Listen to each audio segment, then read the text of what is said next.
Hello, hello, my friends. It is Aldo, and welcome back to the Knights of the Nerd Republic. You know what to do, and stay profitable.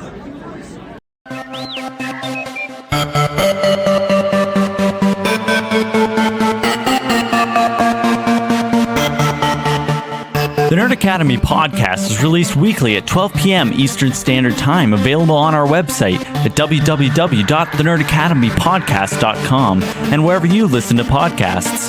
You can find the Nerd Academy podcast on Facebook, Twitter, Instagram, and YouTube. You can also help support the show by going to patreon.com/The Nerd Academy podcast, where every donation allows us to bring you more exciting content every week.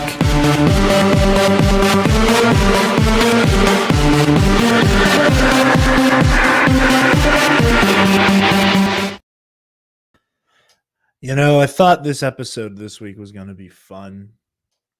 I was so looking forward to talking about the Acolyte. How exciting that is. No, we can't have nice things. Hello there, and welcome back to Knights of the Nerd Republic, the show where your favorite nerds talk all things from the galaxy far, far away. I am your host, Jarod the Dark Jedi Bachman Stubbs, and joining me this week, finally a Pink Milk collab is happening, everybody. We got M from Pink Milk here. Hi. Hello there. Very excited to have you on. Not thrilled about the subject matter, but we will get there when we get there to the big story. You guys probably already know what it is. But before we get, before I even do the ad, I don't know. It'll probably be in the description of this episode, both in the podcast version and in the YouTube version. It's apparently awful keeping up with the news over the past couple days. Apparently there's been really bad storms down in Kentucky, which is where our friend Bill Sheehy of Skywalking Through the League is broadcasting from. So it sounds like either both in the description of this and probably a number one contender, if I can get to it in time before it goes live, there will be a link to help donate to that effort. Like I said, that'll probably be in the description of both the YouTube video and podcast versions of this episode. And if it's not there whenever it comes out, I will probably retroactively add it once I get it from Bill. So if you have some dough to donate, I highly implore you to do so. Yeah. You know, as we deal with the effects of climate change, mutual aid is going to become bigger and more important part of our lives, I think. So we need to all get used to that. I could not agree more. And for some really good stuff on mutual aid, I highly recommend the daily podcast It Could Happen Here by Robert Evans. I think everybody could stand to learn a lot there. Also, I am a Robert Evans stan, so anything that man makes is something I'm going to recommend to y'all. I blasted through his new miniseries, his 8-episode long miniseries in a day this week, and I'm not proud of it. But speaking of documentary podcast about sieging the Capitol, Sunday's Bloody Mary, our lovely sponsors. I'm sure they loved that. I gotta not do that. I'm channeling my inner Robert Evans now. But be sure you guys know Sunday's Bloody Mary mix. I love it. The spicy Caesar Bloody Mary mix is my favorite. They also have a mild mix, rim salt, a subscription box, vegan mix. They have a holiday bundle going right now. They have shot glasses and some garnishes here. They got okra, dilly beans, and pickled asparagus. I like me some pickled asparagus in my Bloody Marys. But yeah, go ahead, check it out. Make yourself some of the most badass Bloody Marys you've ever had in your life. Like I've said before, I like to make mine from scratch as a bartender. But with Sunday's Bloody Mary, I kind of just skip all those steps and do my dill pickle vodka and spicy mix, shake that sumbitch up, and it is fine as hell. Yep. So go to sundaysbloodymary.com/shop, use code TNAP, TNAP at checkout, and you'll get 10% off your order and help out your favorite nerds. And it's a great idea if you are hosting people over the holidays, especially if you have friends who don't drink alcohol. You can get some of that mix. You can put it with just some V8 or some tomato juice. And it's a great festive drink that you can offer friends who can't partake in alcohol. That's a great point. Thank you, Em. You're welcome. Yeah, it's not just for drinkers; it's for everybody. Yeah. Oh man, I love it. I was so excited when I like had my like first sip of it because I had the flu when I got my like taster that they sent me, Oh, no. and it like I'm telling you, like I was like, all right, I finally feel good enough to like try one of these. So I was mixing it, and it was one of those moments where, like the second it hit my glass, I was mixing in. It cleared my sinuses, and I was like, "Oh, I know I'm gonna like you."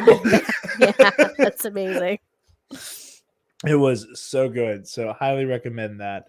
Love the lovely folks at 10 Days Bloody Mary. Support small businesses, and they're also Pennsylvania based. So Oh, that's lovely. yeah. So jumping into the news here, we had some big news in the way of the Acolyte. Star Wars: The Acolyte casts Amandla Stenberg. Amandla. Yeah, Amandla Stenberg. Yeah. Yeah, the amount of times I read that and my brain wanted to autocorrect it to Amidala because all like the right sequence of letters was there. Yeah. Amandla. Okay, that is a cool name. It sounds I know, Star right? Warsy. Mhm. The Disney Plus series, The Acolyte, is reported just took a major step forward by casting Amandla Stenberg of The Hunger Games and Sleepy Hollow as the lead character of the series. Variety has confirmed the scoop from the Illuminati, claiming that Stenberg would be playing the lead character of the Acolyte, who they reported may be named or codenamed Aura. Spelled correctly, not with any extra letters like Aura Singh. Mm.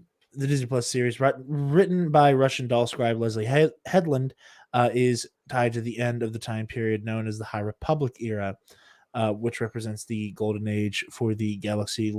Golden age for the galaxy, long before the events of the Skywalker saga, when the Force fell out of balance. And it looks like we are still looking at a potential May 2022 for production to begin on the Acolyte, which means we'll likely be seeing it probably, I guesstimate, mid to late 2023. So not too terribly far away. Too far away from me. It is too far away to like for people who are as excited as you or I are for the Acolyte. I am so excited for this. This is one of the TV Yeah. shows that I have been the most excited about ever since the announcement. Me too. You know, like at first, my like excitement for it has come in like different waves. You know, because in like the lexicon of Star Wars jargon, Acolyte more often ends up being associated with the Sith. The logo is red. It looks like there's a lightsaber, cut through it. And I was like, oh, this might be our look at like the Sith of old, and this is neat. With the whole, it takes place during the High Republic era, so that's really cool. Then you add on the element that we knew that before we had any High Republic stories, and now we have many High Republic stories, and now it's my favorite era of Star Wars. So I'm very excited to get a live action TV show set during that era as well, on top of the fact that I still do think we're going to get our first look at what the Rule of Two Sith are doing during this time. Yes. I'm still holding on to that bet.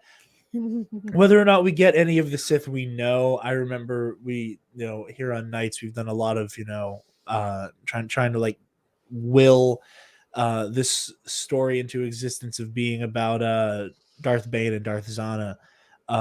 But since it sounds like it's going to be a lot closer to Phantom Menace than I think we originally thought, I don't. That 4,000 years.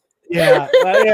You never know how much you're going to try to abbreviate things. It's true. So like that was my hope, is that like this will kind of come in there like right at that, like, we're just gonna like toy with the timeline a little bit.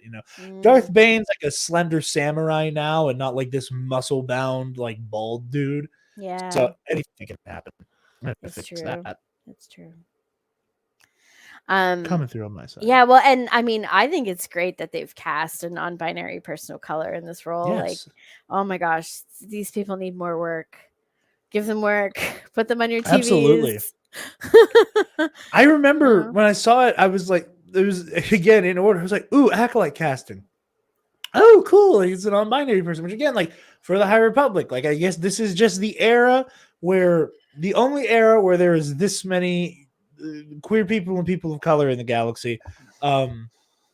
I guess they all disappeared when the Force fell out of balance, Thanos style, just gone in time for the prequels or something. I don't know, but your guess is as good as mine. Yeah, well.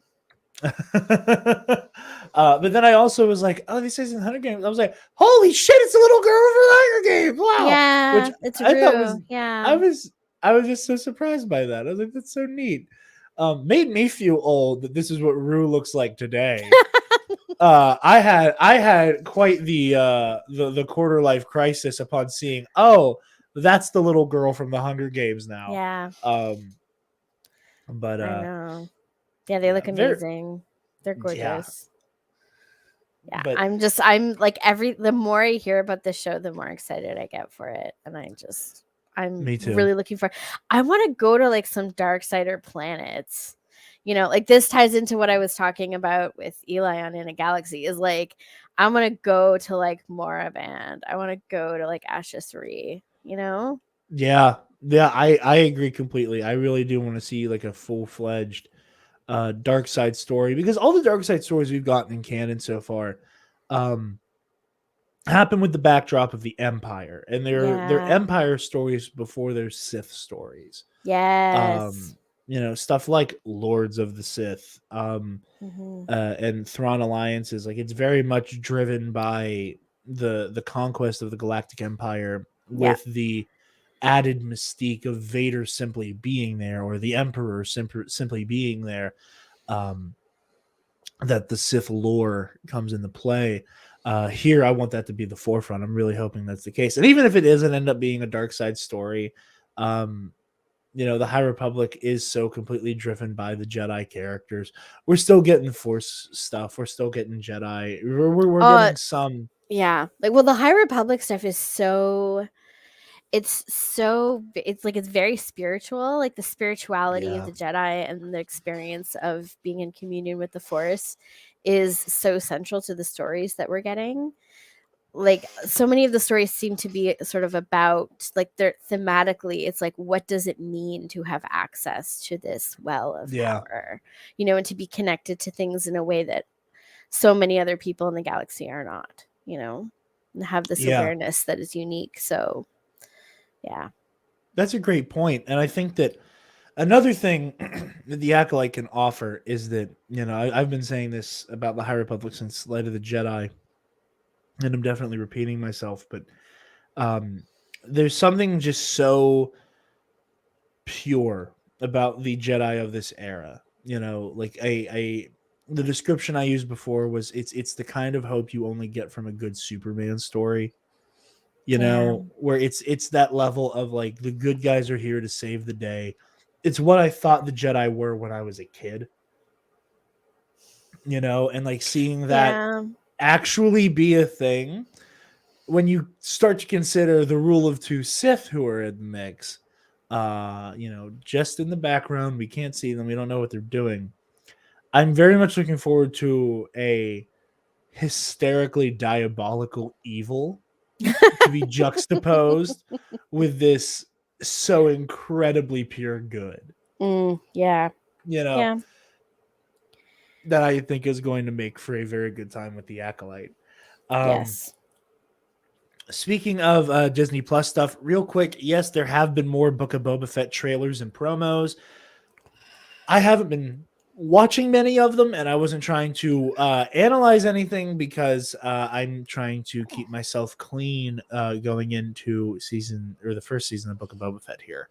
So we'll be talking about the show when it's out, but at this point I'm avoiding trailers like the plague, like I am for Spider-Man at this point. I don't even need to see anything. Honestly, I saw Jennifer Beals, bam, sold, done. That's all you need to show me. I'm good now. That's a great point. I don't blame you on that. Another Disney Plus related story that we missed: Star Wars Ahsoka cast Natasha Liu Bordizzo to play Sabine Wren in the Disney Plus series. This was a Deadline exclusive. Berdizzo of the Society has been cast as a lead opposite Rosario Dawson in the Disney Plus limited series Star Wars Ahsoka.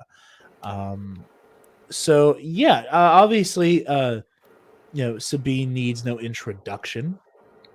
This is a really cool casting choice. I'm glad that we can finally retire the really weird thing that would happen on Star Wars Twitter, where people are just kind of like willy-nilly casting everybody with colorful hair as Sabine. Yeah. Uh, They do know that wigs are a thing, right? Yeah, well. Like Plus, when they're anyone throwing can mouse fit money at you, I'm blue sure hair. people are okay with going purple. I don't Yeah. think I wouldn't flinch at a paycheck that also went, your hair has to be purple for a few months. Guess I got to do it. Looking forward to more. Again, this is another thing where like these shows are like starting to ramp up into production, so casting announcements are going to be happening more and more.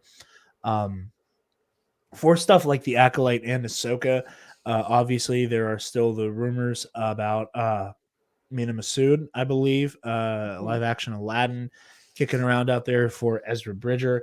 So we will see about that rumor. I'm still very much hoping that comes to fruition. Yeah. As I think he's an excellent point. Everything will come full circle with everybody calling Ezra Space Aladdin. Art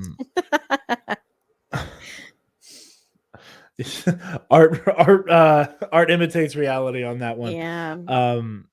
But that'll be cool. We have the rumors about Lars Mikkelsen playing Thrawn, so we'll see how those pan out.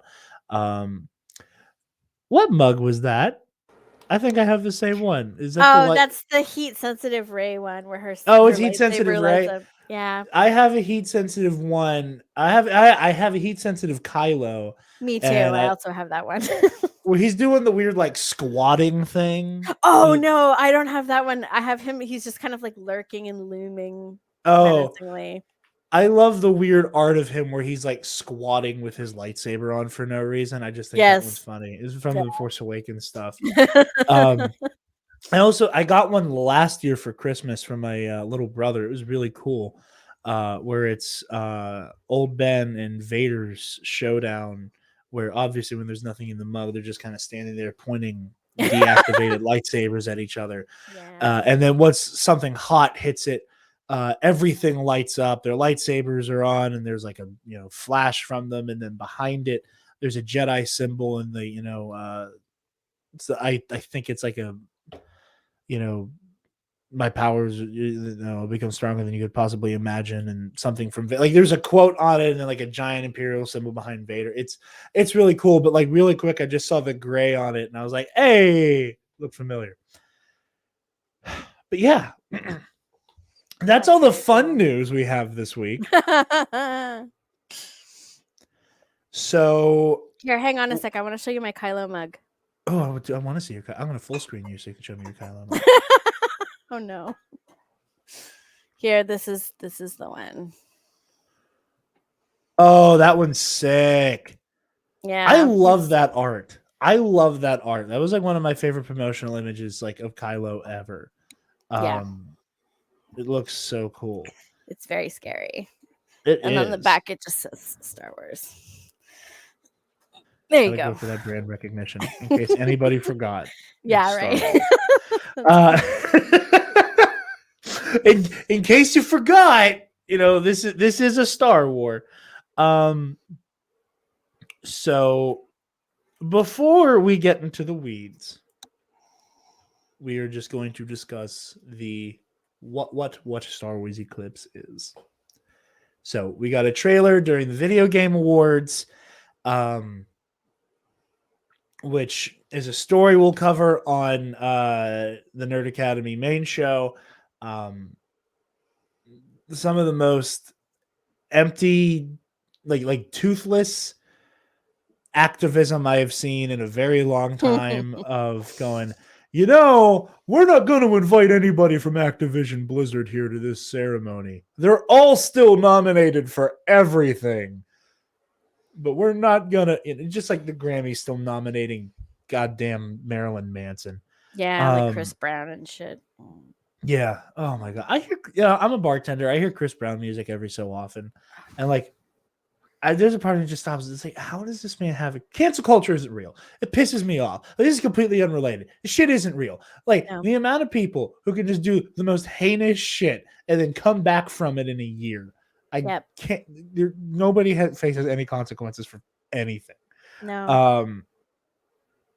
It's why I stand by my assertion that Gina Carano wasn't fired. She knew she would have a longer career doing shit for Ben Shapiro.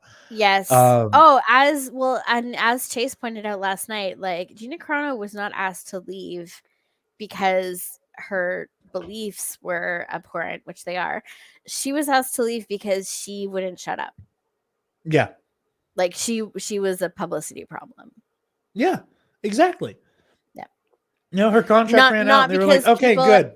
Not because people at Disney care about. Yeah, exactly. It was just it's the same as being let go from Saturday Night Live. You're just not asked back. Oh, we're not asking you back this year. You're just not asked back. You know, like, yeah. Like let's be real. Like, there was nobody who took Gina Carano into a room and was like, you're a vicious transphobe and we can't have that on our show. And, like that didn't happen. Like anyone who thinks that someone's being persecuted for their opinions and like that doesn't happen. The world does not work that way. I would like to think that she got motherfucked by somebody. Like, I would like to think that somebody in that room went, also, go right to hell, by the way. Nobody did. Let's be real. People are. I know nobody did. There's a part of me that wants to believe someone motherfucked her. Oh, for sure. That would feel good. Yeah, knowing that it happened. It's just anybody who does want to do good in these situations is blocked by an insurmountable amount of corporate red tape, and the people who have the authority to act unilaterally are too concerned with optics and profitability. Yeah, profitability. And like it's such a weird space that like I don't envy a single person who works at a high level at Lucasfilm, because even when it's an obvious choice of what is right and wrong, I also recognize that for them, with the amount of like clickbait bullshit that is always talking about this hidden civil war at Lucasfilm, for anybody to come out with any forceful language, like you're gonna close the door on one problem of someone being a piece of shit, and another door is gonna open of like civil war at Lucasfilm. Yeah, and it's like so true. Like, it's just this superconducting loop of bullshit that on one hand, I personally can't look at the situation and go, oh yeah, like you're a objective piece of shit for not acting sooner, because you don't know when the next, like, you're going to get T-boned by bullshit next because you handled your shit. Yeah. Which like is understandable, and a lot of the time that's going to fall on like underpaid fucking interns who are running Star Wars or Lucasfilm or Disney Twitter. This shit always falls on the shoulders of people who aren't directly responsible for these decisions, and that's another conversation we're going to have about Quantic Games here in a moment. But per StarWars.com, in Star Wars Eclipse, enter the High Republic in the first video game set in the era. Watch the cinematic trailer revealed today at the Games Awards and learn more about the branching narrative action-adventure video game in early development by Quantic Dream. With a heart-pounding drumbeat, Lucasfilms and Quantic Dream, the award-winning video game studio and publisher, unveiled Star Wars Eclipse with a world premiere cinematic reveal trailer at the Game Awards 2021. As the first video game to be set in the era of the High Republic, the multimedia initiative that launched with publishing earlier this year, Star Wars Eclipse will feature an original story and unique characters, each with their own paths, abilities, and roles to play in the tapestry of events that could alter the carefully balanced piece in the uncharted section of the Outer Rim. Check out the trailer for yourself below. Star Wars Eclipse will be an intricately branching action-adventure game that can be experienced in multiple ways, putting the destinies of an array of playable characters in your hands. Your choices will be at the heart of the experience, as every decision can have a dramatic impact on the course of the story. Through these decisions, players will forge their own legend in the golden age of the Jedi. Star Wars Eclipse is currently in the early stages of development at Quantic Dream Studio in Paris, France, and Montreal, Canada. So, again, giving the game itself like its due here. Thoughts on the trailer itself and the news of it. Because we're gonna rip these sons of bitches apart in a minute. I just want to talk about the trailer before we do it. There are so many things about the trailer that look amazing and that pique my interest. There are other things that I think were sloppy decisions and are poor design and are just show that whoever was making creative decisions about the trailer is not overly familiar with the Star Wars universe. That's fair. Is this a bold claim? Like the Trade Federation ships in what seems to be a completely wrong timeline. You know, Yeah, the fact that the vehicles and the environments look very similar to the ones that we've already seen. There's not a lot of the visual signalization that were a few hundred years prior to the Star Wars that we were first introduced to. And it's like everyone knows that the High Republic era, you know, is pretty far in the past from when Anakin Skywalker was born. So that seems kind of odd.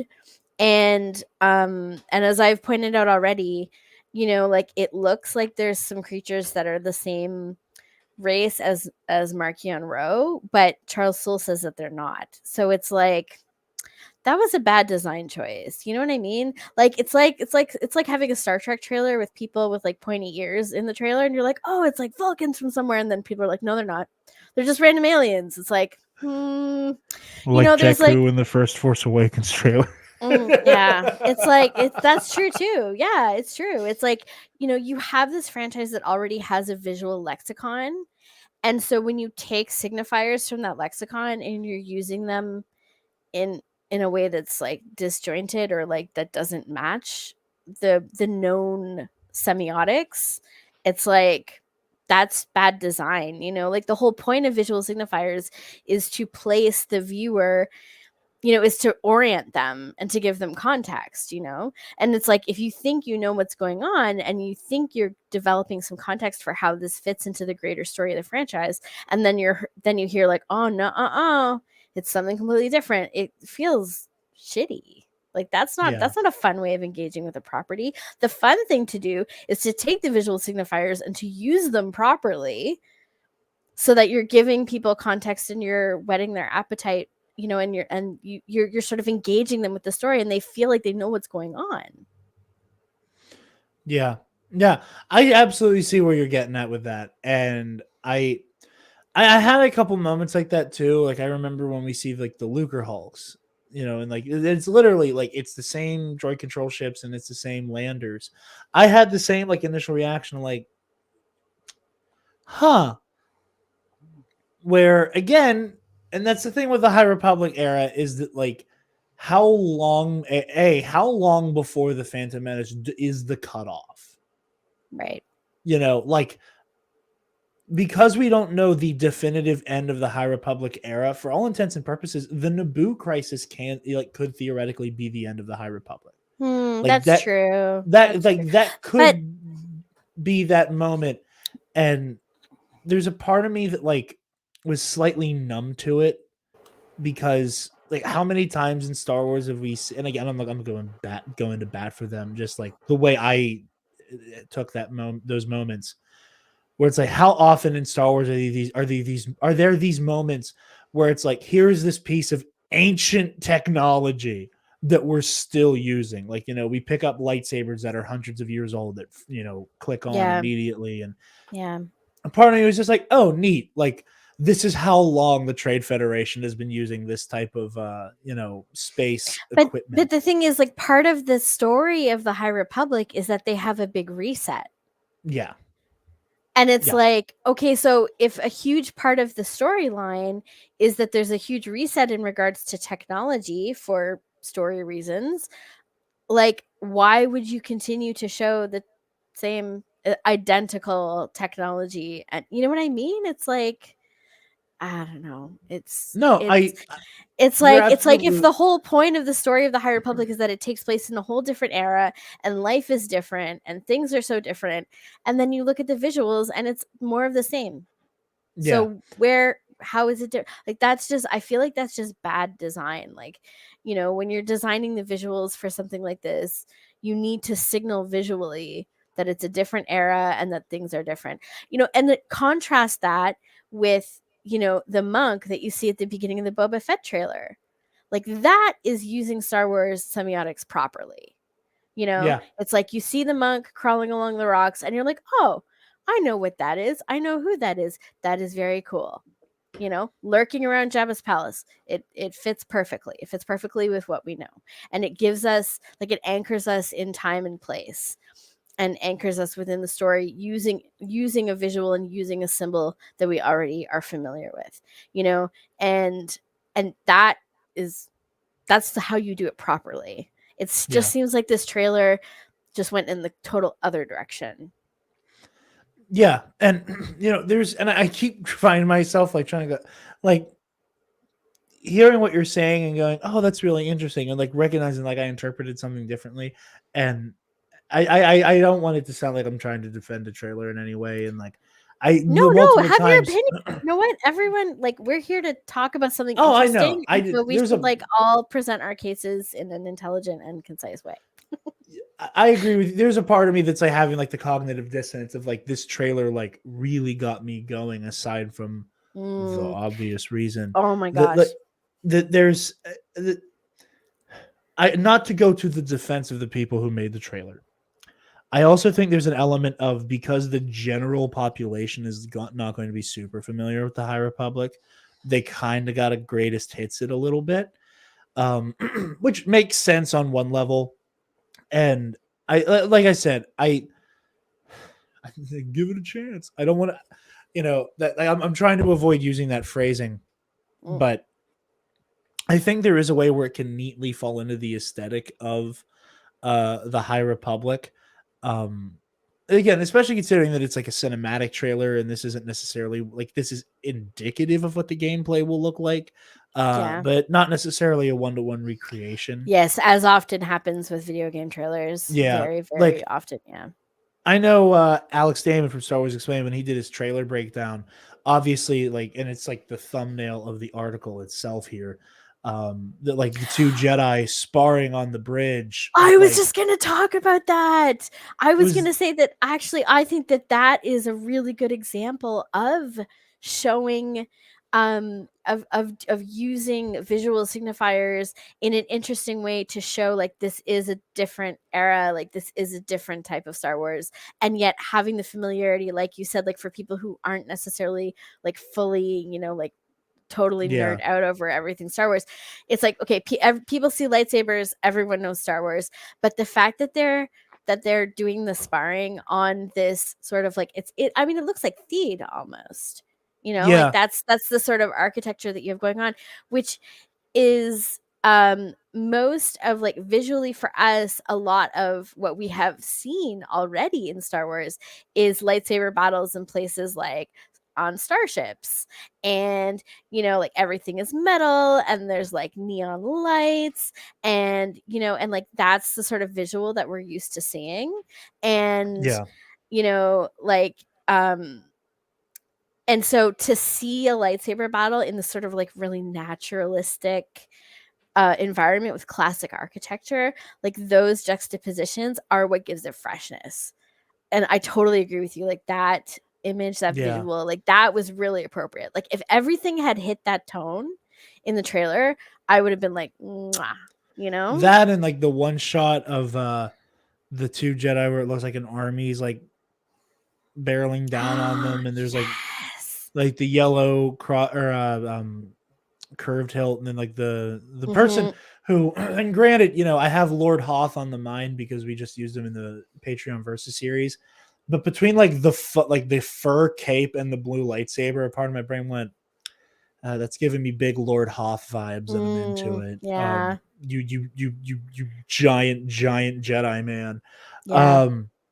Yeah, like seeing the saber with the curved handle and everything. Yeah, that was, it's yellow. I love that. As soon as I saw that, I was like, ping, like little neurons fired off in my brain, and I got some happy out of that. Because that is, in my opinion, one of the strongest elements of the High Republic. is how, in every sense of the word, diverse it is.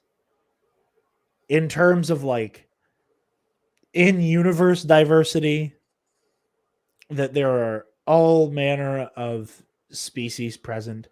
In terms of real-world representation, that it's not just populated by a sea of white Jedi. The aesthetics are like you have like a lot of, I don't want to say conflicting, but like aesthetics that are all going on at the same time. Yeah. Where you have like the weird Star Wars version of like a steam and cyberpunk with the Nile. Drengir, you have this, very like almost Tolkienian kind of like foresty evil type thing. Yeah. You have the pre-established aesthetic of the Jedi Order, but kind of transposed onto Arthurian knights. Like you have a lot of specific aesthetics going on. Yeah. In terms of like the armament. I'm a lightsaber guy, so like you have everything from like these collapsible saber staves, lightsaber tonfa, light clubs, light whips. Like you have all of these very diverse uses of weapons. It is like, everything about the High Republic is so diverse. Yeah. So can somebody please explain to me why in the ever-loving fuck we went with Quantic Dream? Yeah, I know. For those of you who have not heard yet and haven't had your spirit sufficiently crushed, we can't have nice things in this fandom. We don't have nice things. Never. Looks like I copied that link wrong. One moment. But yeah, Quantic Dream has a long and storied history of some really gnarly shit. The CEO is an out and out bigot, with some really disgusting quotes to his name. I have a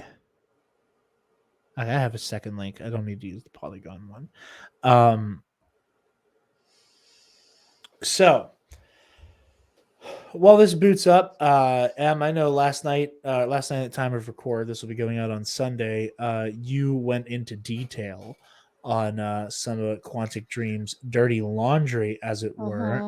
While I try to get everything loaded up on this side because it's taking forever for some reason. Do you want me to give the same rundown I gave last night?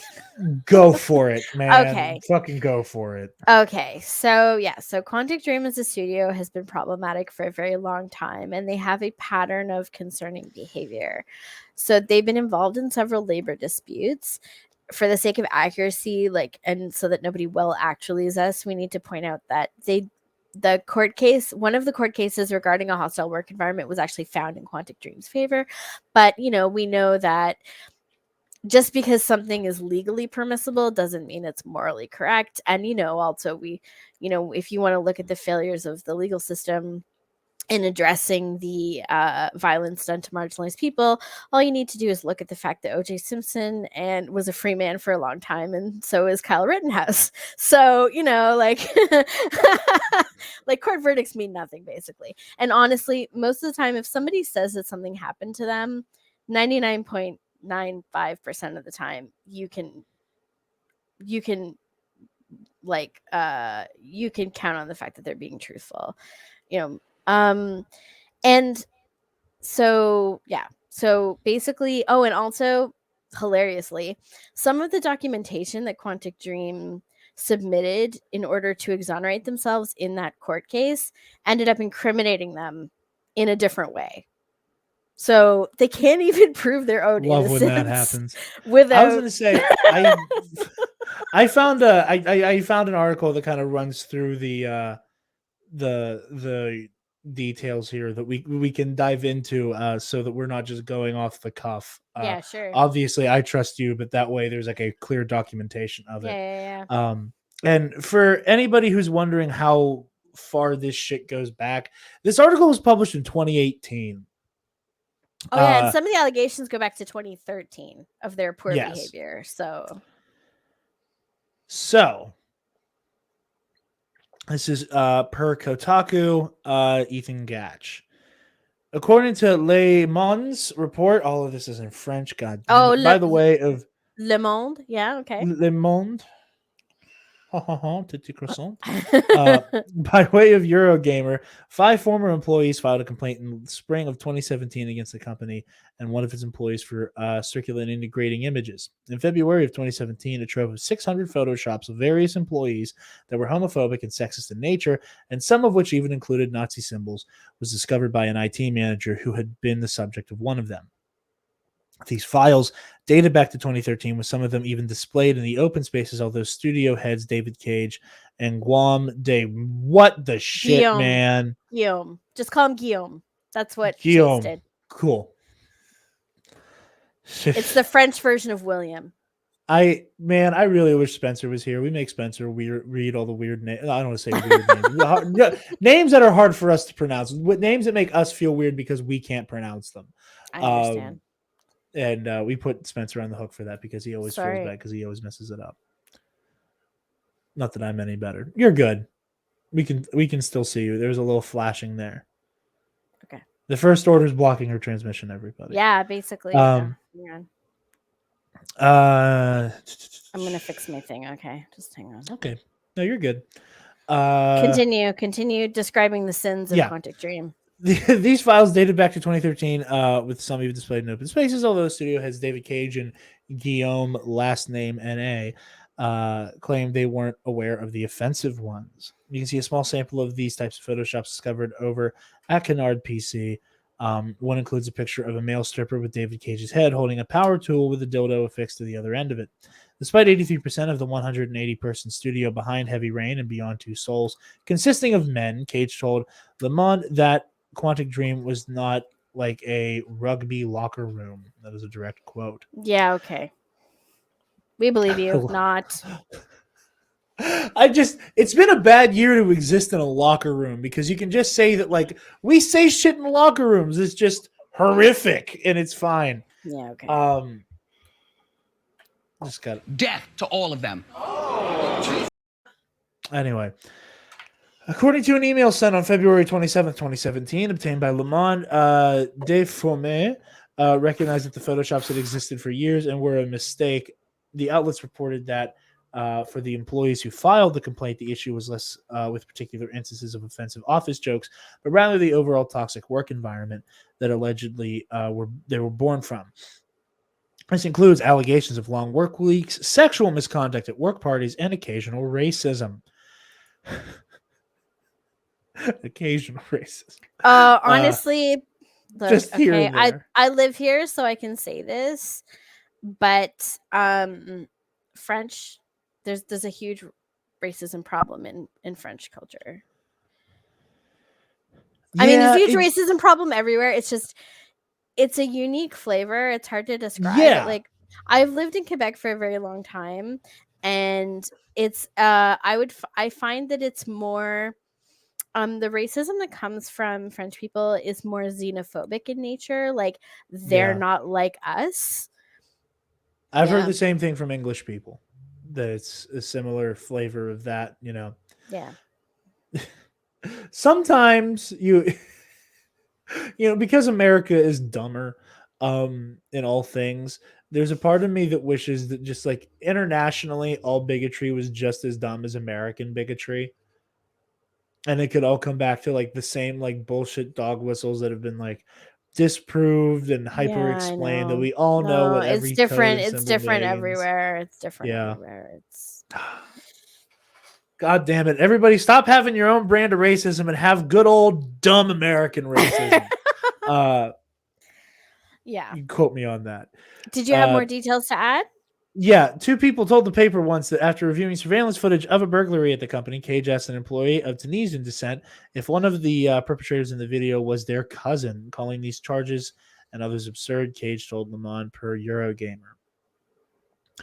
Here's a direct quote. You want to talk about homophobia? I work with Ellen Page, who fights for LGBT rights. Obviously, this is before Elliot had come out. Yep. You want to talk about racism? I work with Jesse Williams, who fights for civil rights in the U.S. Judge me by my work. That we shall. A trailer for Cage and Quantic Dream's latest work, Detroit Become Human, caused controversy last year at the time of the article, after it aired during Paris's Games Week for its seemingly glib approach to the subject of domestic abuse and the way that the game appeared to be gamifying serious issues. No, I was Le just going to Mans, say this is a pattern of behavior with them. Go on. yeah. Le Mans sources told the paper they warned Cage about the misogynistic nature of the scene, that it was likely to cause offense, but he said he wasn't interested in their feedback or revisiting anything. The game, a narrative explanation of the humanity of robots, is scheduled to release later this year at time of publication of this article. The employee accounts reported by Le Mans point to Cage being difficult to work with despite good pay. The paper reports there's a high turnover rate at Quantic Dream, with some 50 people leaving between 2015 and 2016, many due to depression or general burnout. Cage and French name deny all of the allegations, from homophobia, racism, and sexism to general office mismanagement, calling them just rantings from former employees. Oh, one of them actually asked, when he was being asked questions about this, he said, "Oh, can I lie because I'm not under oath?" You know, the way that you... the way that a completely innocent person reacts to a series of questions. Can I lie? You know, I listen to a podcast called Knowledge Fight a lot. Their whole bit is, for anybody who isn't familiar, hasn't heard me talk about this before. It is their whole thing is that basically they listen to Alex Jones so that you don't have to. And it's them, basically dedicating like 2 hours to debunking whatever episode of InfoWars they're dissecting and clowning on Jones and everything. And I've recently gone back and have been listening to the episodes they've done of Alex Jones's Sandy Hook depositions. And the depositions are like, it's that level of like, can I say whatever I want to kind of shit, where he's just kind of like, oh, I don't remember. Oh, I don't remember. It's the same shit. I'm getting the same shades of like, I am just going to say the most ridiculous bullshit I can possibly muster to try to work my way out of here. We another one here from Checkpoint Gaming. Quantic Dream, the studio best known for Fahrenheit, Heavy Rain, Beyond Two Souls, and Detroit Become Human, are in the headlines yet again. Let me see when this article is dated for. June 7th of 2021, so this is this year.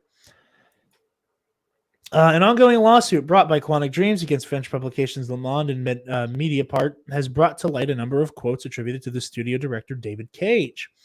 As originally reported by French website Solidarités Informatiques, translated by Reset Era and corroborated by other outlets, Cage, who allegedly made these comments while working at Quantum Games, is now accused of making statements such as, quote, content warning, it's about to get a little gnarly here.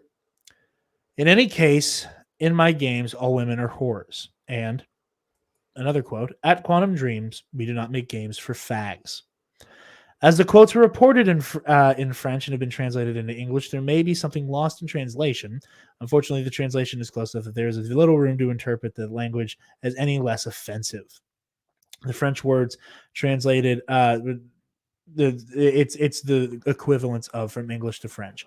While the attribution of these statements to Cage is currently alleged, it is worth noting that there's a history of alleged sexist and homophobic workplace culture at the studio David Cage directs. So, and to add some context to all of this, yes, please. There has long been an issue with sexism and homophobia in gaming, in the gaming industry. Like, the elephant in the room is that all of these allegations are incredibly believable because everybody knows, like, we were all here for Gamergate, and it's like, we've all heard about how Anita Sarkeesian has to pay for private security because people keep trying to send bombs to her house. Like, It's Just because she 2021. The fact that we still have to talk about Anita goddamn Sarkeesian. Nothing against her, of course, but the Yes. fact that like it's still relevant in 2021 makes me want to walk into oncoming traffic. Yeah. Like the very fact that this is still a prevalent conversation, like there, whenever the guy who ran the Something Awful forum died a few weeks ago, I kept seeing these jokes on Twitter, people talking about how the fact that you can trace the existence to Something Awful to January 6th, that like Something Awful is created, content is banned on Something Awful, 4chan exists, 8chan exists, 8kun exists. You have all the weird Q shit going on those, and then you have J6 happen. Like you can like draw a direct line. Gamergate and the Fandom Menace are in there too. Yes.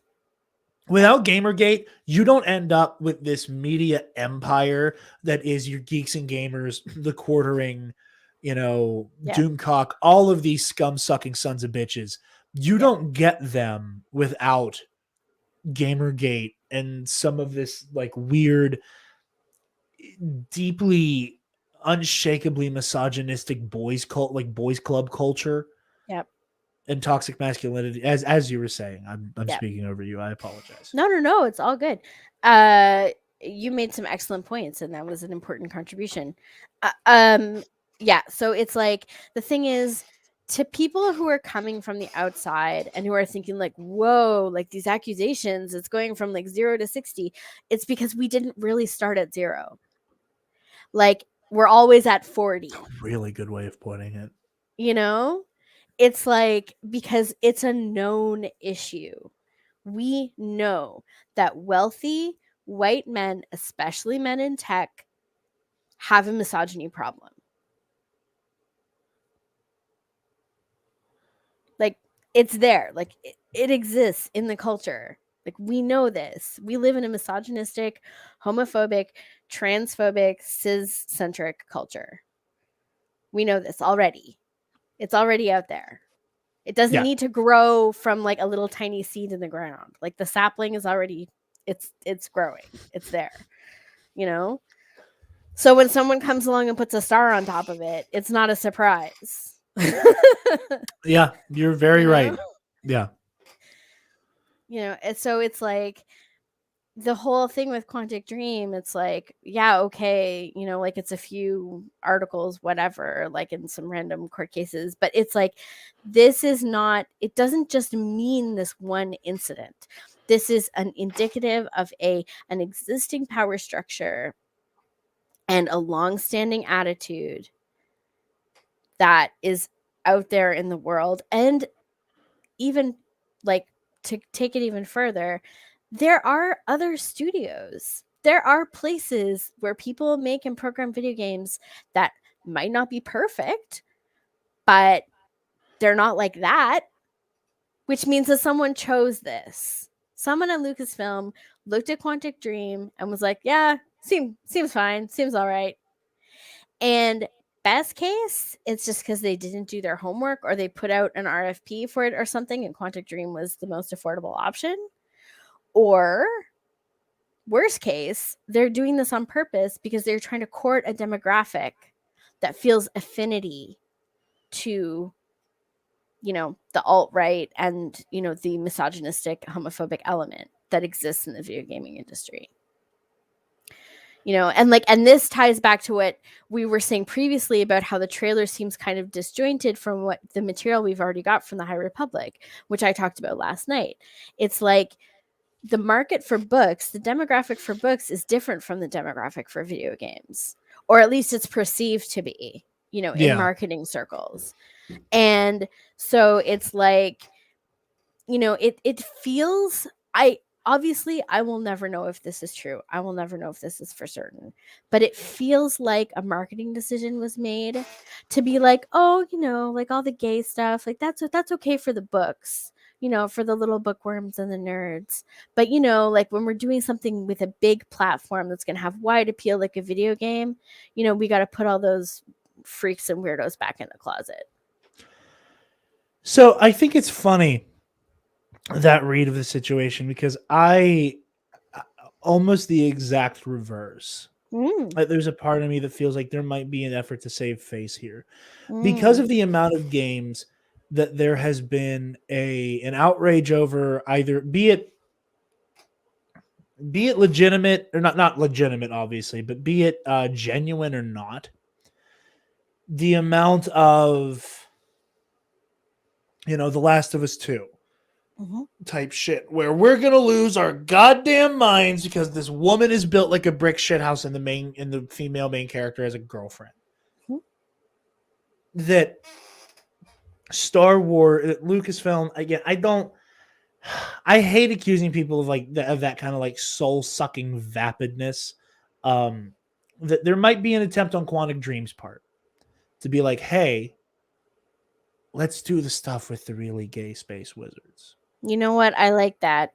I like Like, that let's, idea. What that they're 'cause, trying like, to rehabilitate themselves. we can just kind of wash our hands of we don't make games for fags, and I'm gonna keep saying it because fuck that motherfucker. I again watched the live stream the other night. I respect your decision to censor it. Like, I'm very much like, no, let's say the naughty word. Like, Yeah. I don't want to give this son of a bitch any quarter. Like, let's hear what he said and just take that in. There's a I'm getting angry now. I'm like riled myself up sufficiently. There's a part of me that feels like Quantic Dream jumped on this one and was like, we can really have like a little bit of a rehabilitation thing.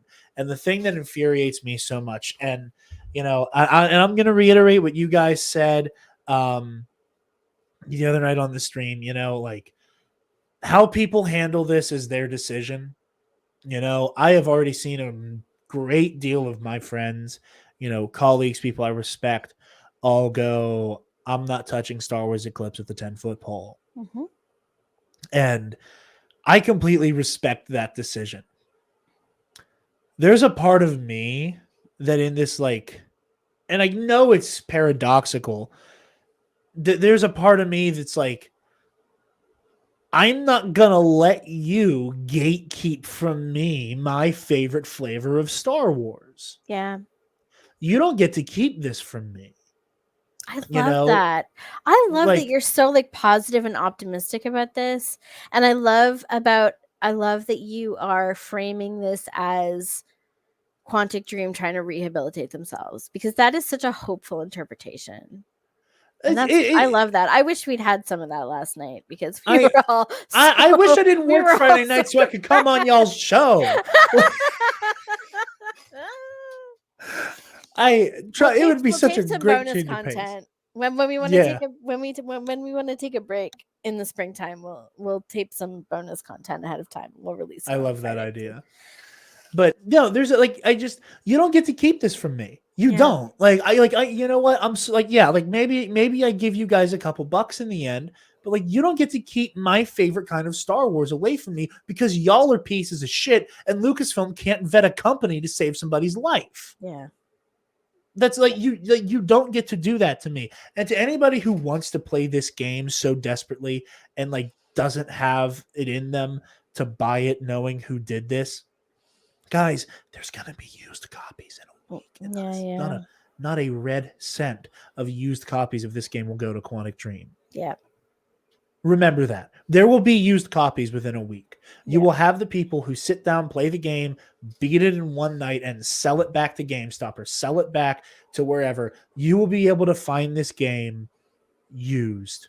Or eventually it'll end up on whatever, like Xbox games or PlayStation Play, like whatever the PlayStation version of Xbox Game Pass is going to be in 2022.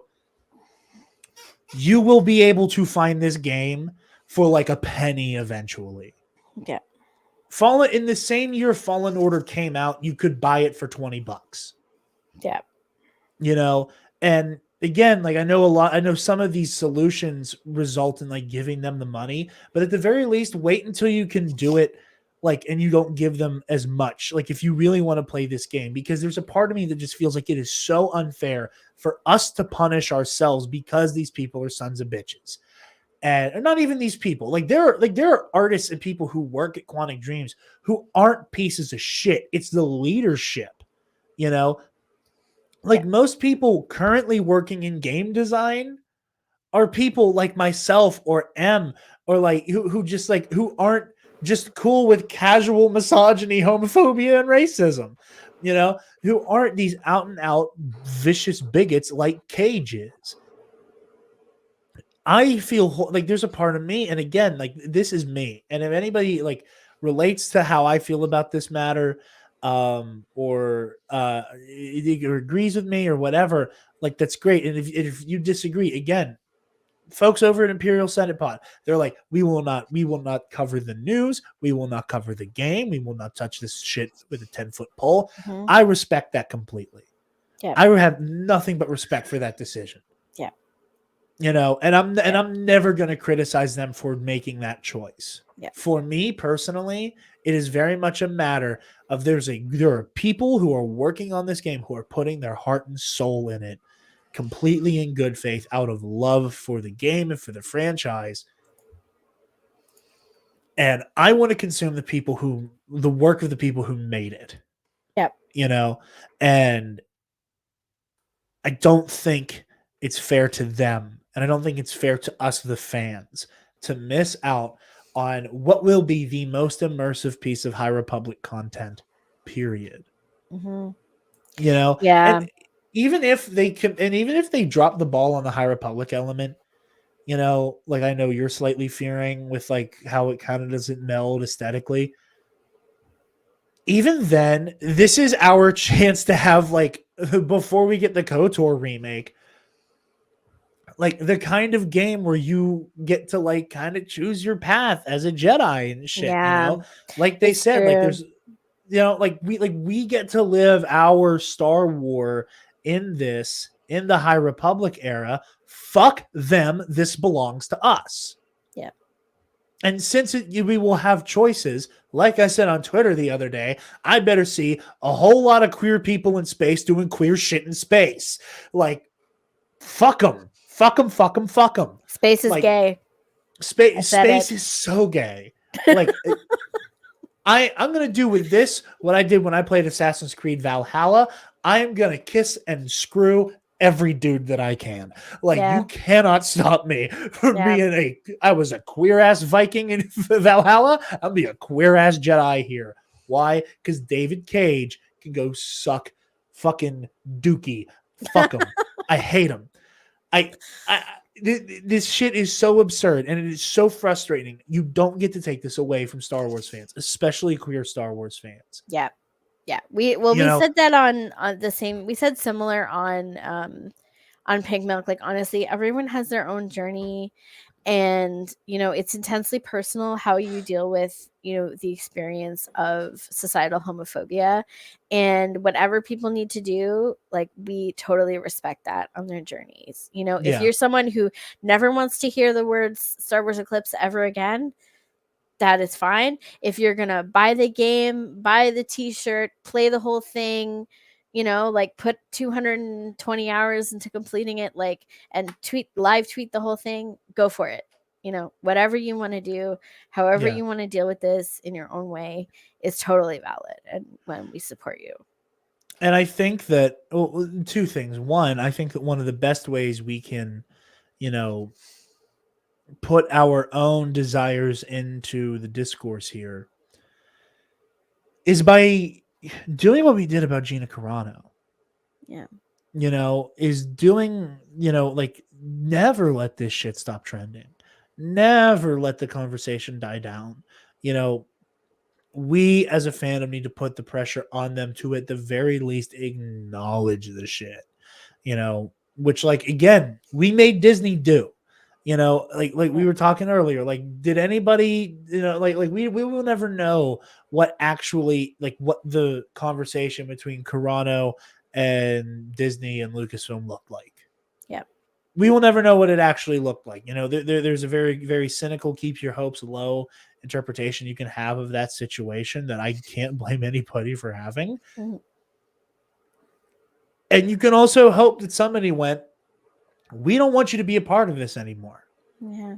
You're bad for the brand. And the way that Lucasfilm in recent time has been incredibly reactionary for better or worse, the fact that they haven't bucked on Carano makes me happy. Mm-hmm. And another fear I have for this is that, again, people do what they need to do. That people need to do what will help them sleep at night. If there's one fear that I have, it's that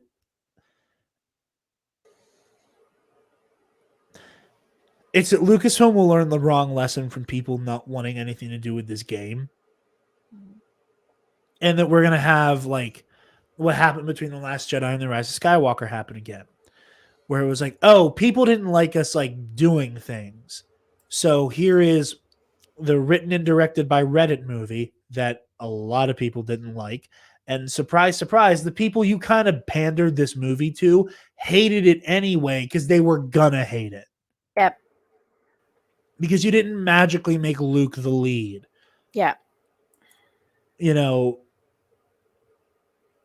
that problem, I'm afraid, here, where they will see, oh, well, look at this massive disinterest in a High Republic game. Maybe we should cool it with the High Republic era. Like, there's like a level of like of that kind of like stupid like boardroom brain rot. Yeah. That could happen there, and that slightly scares me. Mm-hmm. Is that Quantic Dream's involvement has created a situation where if this game performs poorly, it could be a massive blow to the High Republic media campaign, and that will break my heart. Right. And that shit's on Quantic Dreams. That is not on anybody else but Quantic Dream. Yeah. If it goes that way, if it goes down like that. But yeah, like I said, everybody who has to do what they want, and like again, like, and I think this is worth bringing up. I think there's a good deal of like straight allies who like want to do the right thing, but also really like the concept here, you know, that like are also kind of put in a shitty position where it's like again, as somebody who like wasn't completely like fully baked in their realization of their sexuality until in the last year and some change, I also would have had this like really weird like I want to say I'm not going to touch this game, but son of a bitch, this looks like this is exactly what I've been waiting for. Mm-hmm. You know, and recognizing that like how many other people on the planet aren't going to give a shit, and I'm one person, and like all of that stuff. The best we can do, in my opinion, is the online agitation we did with Gina Carano. Yeah, agreed. You know, don't go after Quantic Games because the person behind that Twitter is like a 20-something who's getting paid in coffee cups. Yep. You know, what we need to do is keep those keywords trending and talking about it constantly. Mm-hmm. Make the problems at Quantic Dream part of the Star Wars Eclipse discourse. Yeah. Make it so it's unavoidable. Make it so that they have to look this in the eyes and at the very least acknowledge it. You know, like they need to be backed into a corner. They need like, again, did we like the royal we of like not shitty Star Wars fans get Gina Carano? Maybe not. I don't know. We will never know how how much influence, you know, like the incredible campaign that I know that Maggie Lovett helped put on, you know, with the one legal fund, the trans legal fund. I can't remember the exact name of it. I'm blanking on it. I can see Grogu in his little like trans pride flag pod, but I can't remember the text that's under him.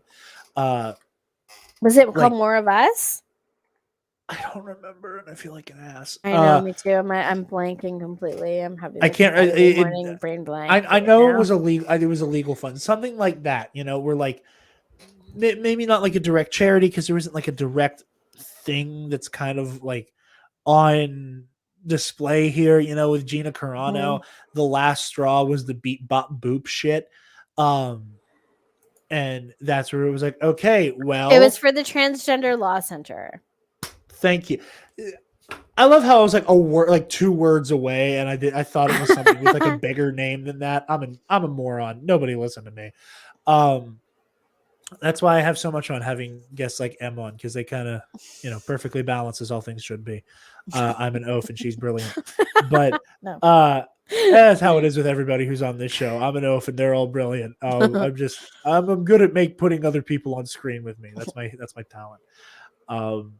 But yeah, we need to keep this in the discourse and we need to keep agitating. I know some of the people from RuPaul's Pod Race were saying the same thing, that like, make it so that this remains a part of the discourse around this game. And then from that point, make the individual decision on it. Because like I said, and I would be surprised if there aren't other people like me who are going to have the opinion of, you don't get to keep this from us. Yeah. And everybody's method of handling this is valid.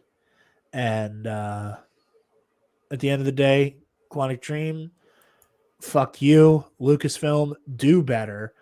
Yeah, I think that's all we got. Yeah. Any closing thoughts, now that I'm done soliloquizing on this podcast?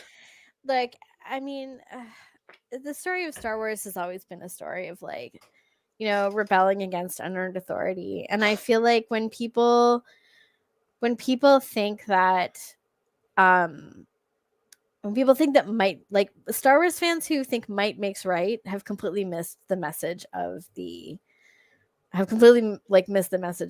story. I think, like the story is about underdogs, ragtags, the marginalized people without power, standing up to injustice and wielding power with responsibility and compassion. So I think that we need to all think about that. And when you're discussing your stances on social issues and how to address and whether to acknowledge misogyny and racism and homophobia in society, I think it's important to remember, the things from the Star Wars stories that inspire us and what they truly mean. That was brilliantly put, my friend. Thank you. Where can the lovely people find you and all that you do? So you can catch me every Friday night at 10:30 Eastern time on the Pink Milk After Dark live stream. You can find us on YouTube. Our YouTube channel name is Pink Milk Podcast. The audio is also released every Monday on wherever you get your podcasts, on Apple Podcasts, Spotify, Overcast, whatever you use. And there's also our companion podcast, Pink Milk Husband and Husband, which comes out on Wednesdays.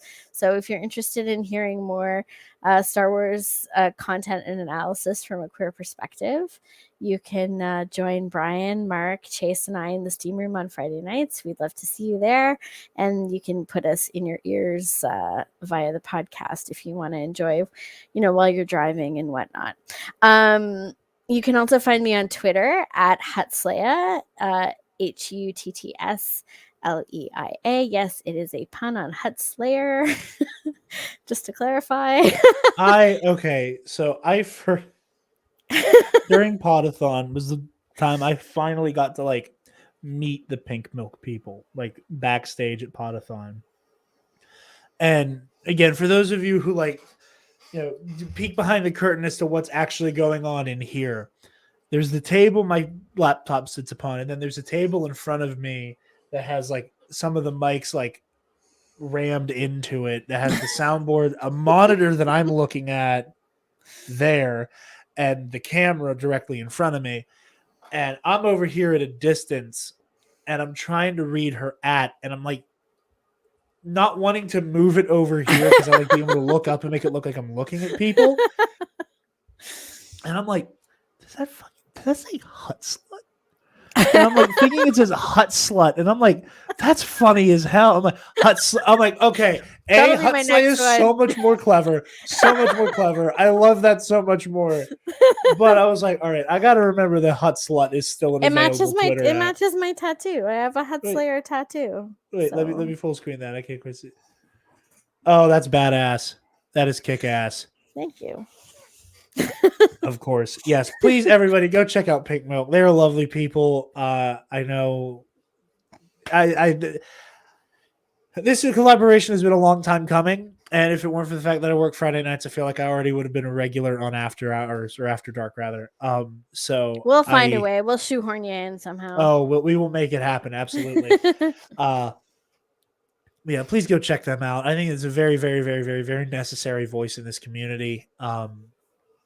They absolutely. Pardon me. I have so bad hiccups coming on right now. It happens every time when I try to wrap up this goddamn show. My whole chest starts to cave in with indigestion and hiccups. Oh no! It's funny. It's like the second I hit a certain marker in recording, it's like, okay, time for weird noises to come out of your stomach. But yeah, go check out Pink Milk. Lovely, lovely, lovely, lovely folks. You guys can find me on Twitter and Instagram at DarkJedi2552. You can find the Nerd Academy podcast on Facebook, Twitter, Instagram, YouTube, and on our website, www.thenerdacademypodcast.com, where, if you're feeling generous, you can donate to our Patreon page. Speaking of our patrons, thank you to our $10 alumnus, Feige's Broomer Burner, Delta 9, Zach Knaus, Nick Johnson, and Omaru Shindayu. $5 tier. Final episode of the 2021 Versus Series season is out. Lord Hoth versus Darth Vader is out now. Go listen to that. I am officially done making the Versus Series tournament bracket. That will be uploaded hopefully at some point today while you all are listening to this or the day before. Either way, it's going to be visible to patrons first, and then the bracket will be out to non-patrons. And to qualify or clarify rather some of the up in the air elements about the Versus Series tournament this season, here's how it's going to go. There will be 2 prize brackets. One for bracket submission, one for non-patrons, where if your Versus Series bracket ends up being the most accurate, you will get a shirt and a mask on us. If you are a patron, the winner of the bracket submission competition will get a shirt, a mask, a mug, and a sticker. So I would say $5 a month, and you might end up with some free shit, That said, we're not quite sure when the Versus Series tournament episode is going to be recorded. Spencer and I plan on doing it as a live show. So stay tuned for that. We will have all those answers very soon. It might happen at the very beginning of 2022. But it will be happening in the coming weeks. And once the bracket submission, or once I have the bracket finalized and made for you for mass reproduction to be saved or screenshot off of Facebook or Twitter or Instagram, you guys will be able to start submitting them from there. And then I'll let you guys know when the deadline is. It'll probably be the week of the tournament like we did last season. So yeah. To explain, for our Patreon, we do a Versus Series that Spencer and I absolutely love doing it. And at the end of last year, I was like, I want to do something to cap off the Versus Series for the year. And then I was like, what if we did a tournament? And Spencer was like, what the hell do you mean a Versus tournament? So at the end, we take all of the characters that we decided would have won their matchup and put them on one bracket, and all the losers on another, and then kind of whittle through until we have the winningest winner and the winningest loser. And then last year, one of our $5 patrons, Charlotte, had a nearly perfect bracket. Wow. Yeah. It was really cool. And it's fun because there's a little bit of strategy that you have no control over. That if you mess one up, you have to pray that it gets corrected in the next one. Otherwise, you're going to have an entire part of the bracket that's completely wrong and miss out on points. So it's a lot of fun. Spencer and I are looking forward to it. It sounds like thank you. It's a lot of fun. Thank you to our lovely patrons who have been patient with us while we've been getting this all set up. But yeah, be sure to like, comment, share, subscribe. It's December, it's holiday time, so our TeePublic is pretty much on sale the entire month. I don't think TeePublic stops being 35% off during December for more than an hour. So get yourself or your loved ones some Nerd Academy merch, I guess. But thank you all so very much for listening. Thank you, M. Everybody go watch Pink Milk. That is a threat. We are honored that you have joined us, and may the force be with you. always.